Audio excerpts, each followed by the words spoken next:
श्री कृष्ण और सुखिया मालिन की कहानी।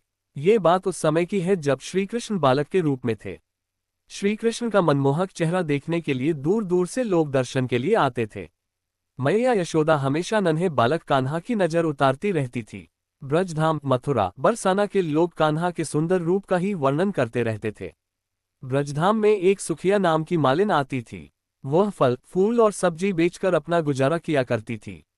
ब्रजधाम में सुखिया जब भी गोपियों से मिलती तो वो उनसे नंदलाला के बारे में पूछा करती थी। बाल कृष्ण की लीला सुनने में सुखिया को बहुत आनंद आता था। उसका मन भी बाल कृष्ण के दर्शन करने को तरसता था।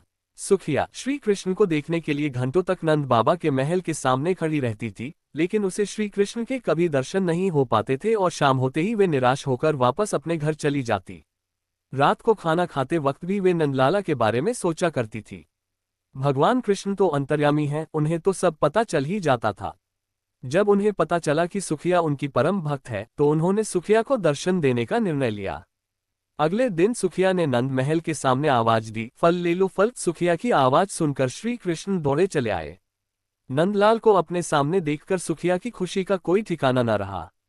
सुखिया ने नन्हे कृष्ण को बहुत से फल दे दिए। नंदलाल उस समय बहुत छोटे थे तो उनके हाथ में फल नहीं आ पाते थे, फिर भी श्री कृष्ण को सुखिया का परम प्रेम बेहद ही पसंद आया। फल की कीमत चुकाने के लिए श्री कृष्ण बार बार महल के अंदर जाते और मुट्ठी भरकर अनाज लाने की कोशिश करते, लेकिन सारा अनाज रास्ते में ही बिखर जाता था। सुखिया को भगवान कृष्ण 2-4 दाने ही दे पाए। सुखिया के मन में इस बात का कोई मलाल न था। वह तो बहुत खुश थी कि आज उसने अपने हाथों से भगवान को फल दिए और उन्होंने वो फल खाए। सुखिया मुस्कुराती हुई अपने घर पहुंची।